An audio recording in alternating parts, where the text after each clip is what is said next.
अस्सलाम वालेकुम। मैं हूं आपका दोस्त तारिक हुसैन और आप देख रहे हैं मेरा यूट्यूब चैनल तारिक अंगरा, जिस पर मैं आप लोगों को परिंदों के मुतल्लिक और ख़ास तौर पे तीतर के मुतल्लिक मुफीद बातें बताता रहता हूं। इनकी खुराकें, इनकी बीमारियां, इनकी ब्रीडिंग टिप्स। आज की वीडियो में मैं आपको एक इंतहाई ख़तरनाक बीमारी के मुतल्लिक बताऊँगा। इसका बहुत ही सस्ता और आसान सा इलाज है, लेकिन अगर आप शुरू में इसका इलाज करेंगे तो अगर आपने देर कर दी तो फिर बहुत देर हो जाएगी। और आपको ये भी बताऊंगा कि इस बीमारी से बचा कैसे जा सकता है, यानी आप अपने परिंदों को इस बीमारी से कैसे महफूज कर सकते हैं।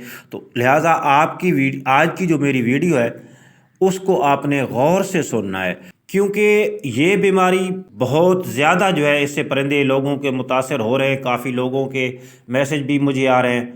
मुझे तो पहले पता था कि ये बीमारी कब आती है, तो मैंने तो इसका पहले से ही एहतियात शुरू कर दी। अल्हम्दुलिल्लाह मेरा तो एक ही परिंदा इससे मुतासर हुआ था, छोटा बच्चा था, लेकिन वो भी बच गया था। तो बाकी दोस्तों ने जिन्होंने वक्त पे मुझसे रब्ता कर लिया, अल्हम्दुलिल्लाह उनके भी सारे जो परिंदे हैं वो बच गए। लेकिन जिन्होंने देर से किया, फिर वही बात कि उन्होंने देर कर दी। तो आज की वीडियो में ये सारी चीज़ें आप लोगों के साथ डिस्कस करनी है। उससे पहले आप लोगों से गुजारिश है कि अगर आपने मेरे चैनल को अभी तक सब्सक्राइब नहीं किया और आपको मेरी वीडियोस अच्छी लगती हैं, मतलब आपके लिए यूज़फुल साबित होती हैं, तो फिर आपने मेरे चैनल को सब्सक्राइब करके ऑल नोटिफिकेशन को इनेबल कर देना है, ताकि मैं तीतर के मुतल्लिक जो भी वीडियो अपलोड करूं उसका नोटिफिकेशन फौरी तौर पे आप लोगों को मिलता रहे। तो चलिए वीडियो स्टार्ट करते हैं। दोस्तों, वैसे तो परिंदों की कई बीमारियां हैं, लेकिन इनमें से एक बीमारी ऐसी है जो साल में 2 बार आती है, लेकिन ये अपना जो है ना भेस बदल के आती है। जिस तरह कहते हैं ना कि भेस बदल के आना, बीमारी एक ही है लेकिन भेस बदल के आती है। और इसका ये सर्दियों में आती है और गर्मियों में भी आती है। इसका जो सर्दियों में दौरानी है वो है 40 से 44 दिन, और गर्मियों में 75 दिन होता है। यानी मैं आपको बताऊंगा कि वो 75 दिन कौन कौन से और वो 40 दिन कौन कौन से। ये ऐसे दिन होते हैं, ऐसे मंथ हैं जिसमें आपने अपने परिंदों का ख़ास ख्याल रखना है, पहले से अलर्ट हो जाना है और आपने अपने परिंदों के लिए एहतियाती तदाबीर जो है वो इख्तियार कर लेनी है। तो बहरहाल जिन दोस्तों के परिंदे इससे मुतासर हो चुके हैं उनका भी मैं इलाज बताऊँगा, और जिनके नहीं हुए आप लोगों को एहतियाती तदाबीर बताऊँगा। आप लोगों ने वो इख्तियार कर लेनी है ताकि आप किसी भी परेशानी से बच सकें। तो दोस्तों, ये जो बीमारी है ना, ये सर्दियों में तो आती है 15 जनवरी से फरवरी के एंड तक, और गर्मियों में जो गर्मियों की बीमारी है वो 15 मई से जुलाई के एंड तक है। सर्दियों में आने वाली बीमारी से कैसे बचना होता है, उसकी एहतियाती तदाबीर क्या है और इलाज क्या है, ये भी इंशाल्लाह आने वाले दिनों में मैं आप लोगों से वीडियो बना के शेयर करूंगा। लेकिन फ़िलहाल जो चल रही है वो गर्मियों की बीमारी चल रही है, तो इसलिए मैं आप लोगों को गर्मियों की बीमारी के मुतल्लिक ही बताऊंगा, क्योंकि सर्दियों वाली बीमारी में अभी कुछ टाइम बाकी है, काफ़ी मंथ बाकी हैं, लेकिन जो गर्मियों वाली है वो शुरू हो चुकी है। तो फ़िलहाल हम इसी पर ही बात करते हैं, क्योंकि इसने तबाही मचा दी है। यकीन करें, लोगों के काफ़ी जो परिंदे हैं वो जो है ना वो मर चुके हैं। तो पहले मैं आप लोगों को इसकी जो एहतियाती तदाबीर है वो बता देता हूँ कि जिन दोस्तों के परिंदे बचे हुए हैं, अल्लाह करे वो उनके इलाके में ये बीमारी आए ही ना। बहरहाल उससे बचने के लिए आपने कौन कौन सी एहतियाती तदाबीर करनी है, क्योंकि बहुत से जो मेरे नए शौकीन दोस्त, उनको पता ही नहीं होता परिंदे रखने का कि इनको कैसे रखा जाता है, इनकी खुराकें किस तरह की होती हैं, इनको माहौल कैसा दिया जाता है। तो उनको बहुत से मसाइल का सामना करना पड़ता है। तो बहरहाल मेरा चैनल जो है ये आप लोगों की सपोर्ट के लिए, ख़ास तौर पे नए शौकीनों के लिए, उम्मीद है कि मुझे इस बात की पूरी उम्मीद है कि आप लोगों को इससे अच्छी खासी हेल्प मिलती होगी। बहरहाल ये भी आप लोगों ने मुझे बताना है कमेंट्स में कि आपके लिए ये जो चैनल है, ये मेरा चैनल कितना यूज़फुल है। तो मैं बात कर रहा था एहतियाती तदाबीर की। तो इन दिनों अपने परिंदों को खुला ना छोड़ें। अक्सर जो मेरे दोस्त हैं वो तीतरों को खुला घुमाते हैं। ये जो मैं आपको बता रहा हूँ ना, ये 75 दिन, ये जो है ये आपने इन दिनों में अपने परिंदों को बिल्कुल ही बंद करके रखना है, और किस जगह पे बंद करना है वो भी आपने गौर से ही सुनना है, क्योंकि इन दिनों जो 75 दिन मैंने आप लोगों को बताया है, इन दिनों बीमारी का बहुत ज़्यादा ख़तरा होता है। और कोशिश करें कि इनको मुनासिब टेम्परेचर पर रखें, यानी 29 से 37 सेंटीग्रेड पर आपने इनको रखना है। 29 से 37 जो सेंटीग्रेड है उस पर आपने रखना है, क्योंकि 28 से कम और 40 से ऊपर अगर टेम्परेचर में परिंदा रहेगा तो इस बीमारी के चांस बढ़ जाते हैं। अगर टेम्परेचर ज़्यादा बढ़ जाए या कम हो जाए तो इसको यकदम कम या ज़्यादा ना करें, बल्कि इसको मसनूई तरीके से आहिस्ता आहिस्ता कम या ज़्यादा करना है आपने। यानी टेम्परेचर अगर हाई हो गया है, आपने कम करना है, साफ ज़ाहिर है उस वक्त आपने पानी छिड़कना होता है, तो पानी आपने आहिस्ता आहिस्ता छिड़क के लेके आना है, ताकि अगर टेम्परेचर यकदम बढ़ा या नीचे आया तो फिर भी समझो कि इसी बीमारी जो है इसका जो है ना वो ख़तरा है। जिस केज में आपने परिंदे रखे हुए हैं या जिस खुडे में आपने परिंदे रखे हुए हैं उसकी छत की ऊंचाई गर्मियों में कम अज़ कम 7 फुट होनी चाहिए, या छत पर 10 बजे से यानी सुबह 10 बजे से शाम 5 बजे तक गहरा साया रहना चाहिए। 3 साइडों से बंद हो, सिर्फ मशरक़ वाली यानी जो आपका जो केज है जो खुटा है वो 3 साइडों से बंद हो। सिर्फ मशरक़ वाली साइड पे तकरीबन 18 इंच ऊंचाई वाली और इतनी चौड़ाई वाली जाली हो कि इस केज के सारे परिंदे जितने भी उस केज में परिंदे हैं या खुडे में परिंदे हैं वो सुबह धूप लगती है ना, जो सुबह वाली धूप है उसको उनको लग सके, यानी सारे उस जाली के आगे आ जाएं। यानी जाली इतनी भी छोटी ना हो कि आधे परिंदे धूप पे रह जाएं और जो आधे जो है वो उनको जगह ही ना मिले धूप पे आने के लिए, और इतनी ज़्यादा भी ना हो कि वो परिंदे आपके 3-4 हैं तो आपने जाली जो है वो 2 फुट की लगा दी है, तो वो भी ख़तरनाक है। 2-4 परिंदे हैं तो उसके लिए ना 18 इंच ऊंची और 1 फुट जो है ना चौड़ी जाली यानी या लंबी समझ लें वो काफ़ी होती है। और आपने ये भी कोशिश करनी है कि जाली को आपने दरमियान में नहीं लगाना, एक साइड पे लगाना है। उसका फ़ायदा ये होता है कि अगर ठंडी हवा चलती है तो वो उनको डायरेक्ट हवा नहीं लगती, हवा से बचने के लिए ना वो कोने में चले जाते हैं, दूसरी साइड वाले कोने पे चले जाते हैं। इसी तरह अगर गर्मियों में उनको लू चलती है तो वो फिर गर्मी से बचाने के लिए आपने आपको गर्मी वाली गर्म लू से बचाने के लिए ना उस कोने में चले जाते हैं, एक साइड पे चले जाते हैं, यानी उसी साइड पे जिस साइड पे जाली लगी हुई होगी उसी के एक वो कोने में चले जाएंगे और वहाँ पर अपने आप को सर्दी या गर्मी से बचाने की कोशिश करेंगे। पानी हमेशा ताज़ा रखें। सर्दियों में तो खैर पानी की तरतीब और है, मैं गर्मियों की बात कर रहा हूँ।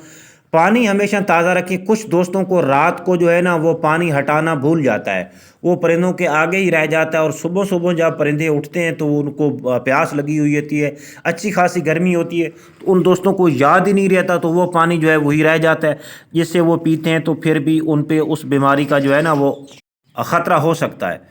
लिहाजा आपने जो पानी डालना है वो सुबह तकरीबन 1.5 घंटा या 2 घंटे या 3 घंटे सूरज निकलने के बाद आपने उनको पानी डालना होता है, और वो भी ताज़ा पानी डालना होता है। ये तो थी कुछ अहम एहतियातें। मैं आपको थोड़ा सा ना इस बीमारी की तशख़ीस के मतलब बता रहा हूँ कि ये बीमारी है क्या। इस बीमारी में परिंदा मुँह खोल के सांस लेता है, ठीक है, मुँह को खोलता है, ऊपर की तरफ गर्दन को करता है और मुँह जो है उसका वो खोल के सांस लेता है। बाज़ दफ़ा वो सर को झटका भी देता है और कुछ अरसे के बाद जो है इसके गले से ना आवाज़ भी आना शुरू हो जाती है खर खर की। अब चलते हैं इलाज की तरफ। दोस्तों अल्लाह ना करे अगर आपका परिंदा इस बीमारी का शिकार हो जाए तो आपने सुस्ती नहीं करनी, बल्कि फ़ौरी इसका इलाज शुरू कर देना है। अगर पूरा परिंदा है, मैं पूरे परिंदे की बात कर रहा हूँ, तो आपने वैब्रामाइसिन कैप्सूल ले लेना है। उसका एक साइड पे एक ढक्कन सा लगा होता है, वो ढक्कन आपने उतार लेना है। उतार के उसका जो अंदर पाउडर होगा वो पाउडर का आधा हिस्सा आपने इतना अंदाज़ा लगाना है कि आधा हिस्सा या तो वो आप आधा निकाल लें या फिर जो है आप अंदाजे से आधा डालें, लेकिन आधा को भी आपने इस तरह डालना है कि पहले थोड़ा सा डालना है गले में, तीतर के गले में डालना है। चोंच को आप पकड़ेंगे। पिछले दिनों भी मैंने वीडियो बनाई थी, कुछ दोस्तों ने देखी है तो कुछ दोस्तों ने शायद नहीं देखी होगी। आपने शहादत की उंगली और अंगूठे की मदद से दोनों तीतर की जो दोनों उंगलियां, तीतर है या दूसरा परिंदा है, उसकी दोनों उंगलियों को चोंच को दोनों उंगलियों की मदद से खोल लेना है, दोनों चोंचों को। उसका जो मुंह है वो खुल जाएगा। तो वो पाउडर जो है आपने कोशिश करनी है कि डायरेक्ट गले में ही जाए। तो गले में आपने थोड़ा थोड़ा करके डालना है, इतना नहीं डालना, यकदम नहीं डालना। अगर यकदम डालोगे तो उसकी सांस वाली नाली पे जब जाएगा, थोड़ी सी सांस वाली नाली बंद होगी तो वो अंदर की तरफ सांस लेगा, तो वो फिर पाउडर जो है उनके फेफड़े में चला जाएगा। یہ خیال کرنا ہے. بس تھوڑا تھوڑا کر کے آدھا کیپسول آپ 2 سٹیپ بنا لیں، 3 بنا لیں، 4 بنا لیں، یہ آپ پہ ڈپینڈ کرتا ہے. میں تو ٹوٹل 2 سٹیپ بناتا ہوں، مجھے پتہ ہے، لیکن آپ 3 4 بھی بنا سکتے ہو. پاؤڈر ڈالنے کے بعد تقریباً 20 سیکنڈ تک آپ نے پرندے کی چونچ کو اسی طرح ہی پکڑے رکھنا ہے، یعنی دونوں چونچوں کو اکٹھا نہیں ہونے دینا. اگر آپ نے پرندے کو چھوڑ دیا تو وہ جو پاؤڈر ہے وہ باہر نکال دے گا. اور دوسری بات یہ ہے کہ پاؤڈر جو ہے وہ اپنا کام بھی نہیں کر پائے گا. 15 20 منٹ تک اس کے جو 15 20 سیکنڈ تک اس کے گلے میں آپ جو ہے نا پاؤڈر رہنے دیں گے. اس کے بعد وہاں پہ پانی بننا شروع ہو جائے گا، اور پانی بننے کے بعد ہی آپ نے دونوں چونچے جو ہے ان کو بند کر لینا ہے. اور بند کرنے کے بعد جو گلا ہے اس کا باہر سے تھوڑی سی اس پہ آپ نے خارش کرنی ہے. یوں ہی آپ خارش کریں گے تو وہ جو ہے نا وہ نگل جائے گا. اس چیز کا خیال رکھنا ہے کہ پاؤڈر باہر نہ جائے. یہ پاؤڈر جتنا بھی آپ ڈالیں گے یہ اندر جانا چاہیے تیتر کے. اور چونچ بند کرتے وقت تو آپ نے اس چیز کا بھی خیال رکھنا ہے کہ اس کی ناک کھلی ہو، کیونکہ پرندے کے سانس لینے کے 2 راستے ہوتے ہیں، ایک ناک اور منہ.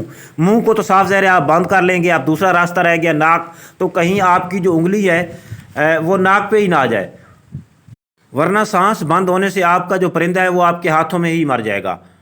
اس کے بعد آپ نے پرندے کو پانی بالکل نہیں دینا، یا دینا ہے تو بالکل بس ضرورت کے مطابق تھوڑا تھوڑا کر کے، بس دن میں 2 مرتبہ ہی تھوڑا تھوڑا کر کے پلا دیں.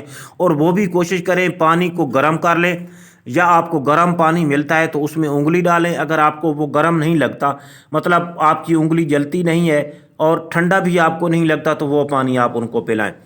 اور اس دوران ایسی خوراکوں کا استعمال کریں جن سے پرندے کو پیاس زیادہ نہ لگتی ہو. ویسے آپ سبزہ دیتے رہیں، سبزہ تو وہ اچھی چیز ہے ایسی کنڈیشن میں. یا پھر دوسرے ہے جیسے آج کل کھیرا تو ویسے نقصان دہ ہے، تو دوسری جو سبز چیزیں آپ وہ کھلا سکتے ہو. اور جو دوسرا پاؤڈر بچ جائے گا وہ بھی اسی طریقے سے آپ نے 12 گھنٹے کے بعد، آدھا کیپسول تو آپ نے دے دیا، آدھا جو بچ جائے گا وہ اپنے 12 گھنٹے کے بعد یہ اپنے پرندوں کو یوز کرا دینا ہے.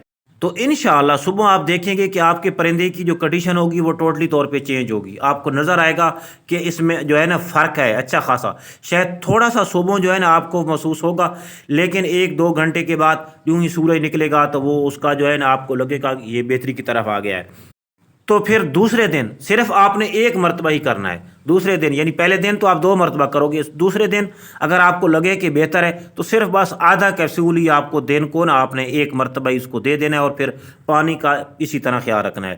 یہ تو تھی بڑے تیتر کی بات یا بڑے پرندے کی بات. اب آ جاتے ہیں چھوٹے بچوں کی طرف. اچھا میں آپ کو یہ بھی بتا دوں کہ چھوٹے بچوں میں جو مورٹیلٹی ہے نا وہ بہت زیادہ ہو جاتی ہے بڑے پرندوں کی نسبت. اس میں 95% پرندے مرتے ہیں، 5% جو بچتے ہیں وہ تقریباً جو ہے وہ بڑے پرندے جو ہیں وہ بعض دفعہ بچ بھی جاتے ہیں، اس مرض کا شکار ہوتے ہیں. لیکن اگر آپ علاج نہیں بھی کرتے تو وہ کچھ دنوں کے بعد جو ہے نا وہ سروائیو کر جاتے ہیں. لیکن اس کے لیے احتیاط ضروری ہے. پھر بھی احتیاط اگر نہیں کریں گے تو پھر وہ بھی نہیں بچیں گے. لیکن جو چھوٹے بچے ہیں ان کے لیے احتیاط اور علاج بہت ضروری ہے. اور اس میں جو سب سے زیادہ متاثر ہوتے ہیں، کیونکہ میں نے جو تجربہ کیا ہے، میں نے کافی پرندے رکھے ہوئے ہیں، تو جو میں نے تجربہ کیا ہے اس میں مرغیاں جو سب سے زیادہ متاثر ہوتی ہیں اس سے. اور اس کے بعد جو دوسرا نمبر آتا ہے وہ تیتر کا آتا ہے دوسرے پرندوں کی نسبت. اگر آپ کا تیتر کا بچہ ہے یا دوسرے پرندے کا بچہ ہے تو آپ نے حساب لگا لینا، یعنی کتنی سائز کا بچہ ہے، کتنی ایج کا بچہ ہے. اگر پٹھا ہے، مطلب پٹھا ہے، آدھا تیتر ہے، تو آپ اس کی 2 کے بجائے 4 خوراکیں بنا لیں. اور اگر اس سے بھی چھوٹا ہے تو اسی طرح آپ نے جو پاؤڈر کی مقدار ہے وہ کام کرتی رہنی ہے. کام یا زیادہ کر سکتے ہیں اس کے ایج اور وزن کے حساب سے. آپ نے اس ویڈیو کو لائک بھی ضرور کرنا ہے، اور اس کے بعد جو ہے کمنٹس میں آپ لوگوں نے مجھے بتانا ہے کہ کس کس نے یہ ویڈیو پوری دیکھی ہے اور آپ لوگوں کو کیسی لگی ہے یہ ویڈیو. تو اللہ کرے آپ اور آپ کے پرندے سلامت رہیں. ملیں گے اگلی ویڈیو میں، اس وقت تک کے لیے اللہ حافظ.